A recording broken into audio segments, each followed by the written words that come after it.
मेहनत, उम्मीद और दुआएं, बस इन्हीं के सहारे 2 दिन बीत गए हैं। नन्ही चेतना को बीते 2 दिन से न खाने को अन्न का दाना मिला है और न ही पीने को पानी।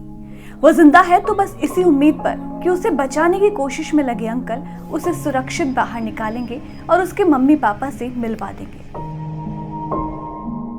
राजस्थान के कोटपुतली का कीरतपुर गांव, जहां गांव वाले उम्मीद कर रहे हैं कि मासूम चेतना जल्दी बाहर निकले, वहीं पूरा देश ये दुआ कर रहा है कि ऊपर वाला उस बच्ची को हिम्मत दे और वो इन मुश्किलों से लड़ते हुए बोरवेल से बाहर निकले। 700 फीट गहरे गड्ढे में फंसी मासूम चेतना को निकालने के लिए बचाव कर्मी लगातार कोशिशों में लगे हुए हैं, मगर इन कोशिशों के बावजूद उनके हाथ कुछ लगा है तो वो है निराशा। और अब इतनी देर हो चुकी है कि फिर से डर सताने लगा है। ये डर कि फिर से वही ना हो जाए जो कुछ दिनों पहले हुआ था।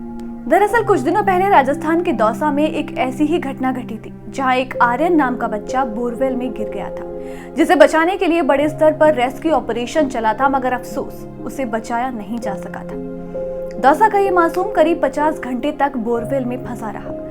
न खाना न पानी, सिर्फ ऑक्सीजन और उम्मीद पर उसने 50 घंटे काट दिए। उसे बचाने के लिए एनडीआरएफ और एसडीआरएफ की टीमें लगी थी। इन टीमों ने अपनी तरफ से कई हथकंडे अपनाए। पहले तो उन्होंने देसी जुगाड़ लगाने की कोशिश की, लेकिन वो काम नहीं आया, तो फिर पैरेलल डिगिंग कर उसको बाहर निकालने की कोशिश हुई।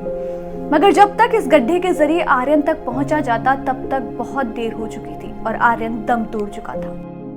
दौसा में इस झकझोर देने वाली घटना के बाद एक बार फिर से मासूम चेतना के केस में भी ऐसी ही गलती होती हुई दिखी है। चेतना के रेस्क्यू के लिए भी एनडीआरएफ और एसडीआरएफ की टीमें कोशिश में लगी हैं। चेतना को बाहर निकालने के लिए पहले एक हुक का इस्तेमाल किया गया, मगर ये उपाय काम नहीं आया, तो फिर थक हार कर बराबर में गड्ढा खोदकर उसे बाहर निकालने का फैसला हुआ। इसके लिए हरियाणा से मशीन मंगवाई गई और तब तक रेस्क्यू ऑपरेशन रुका रहा और चेतना तब भी उम्मीद में बैठी रही कि उसे बचाने के लिए हर पॉसिबल कोशिश की जा रही है और उसे बचा ही लिया जाएगा। वहीं बाहर अपनी लाडली को इस हाल में देख उसके घर वाले भी बेहाल हैं। उसके माता पिता को कुछ और नहीं सूझ रहा, उनको कुछ चाहिए तो बस अपनी लाडली बेटी चेतना। उनको जल्द ही अपनी बेटी मिले, इसके लिए हर कोई दुआएं कर रहा है। उम्मीद है कि जैसा दौसा केस में लापरवाही और देरी का नतीजा आर्यन को भुगतना पड़ा, वैसा चेतना के साथ ना हो और वो जल्द ही सुरक्षित बाहर निकले।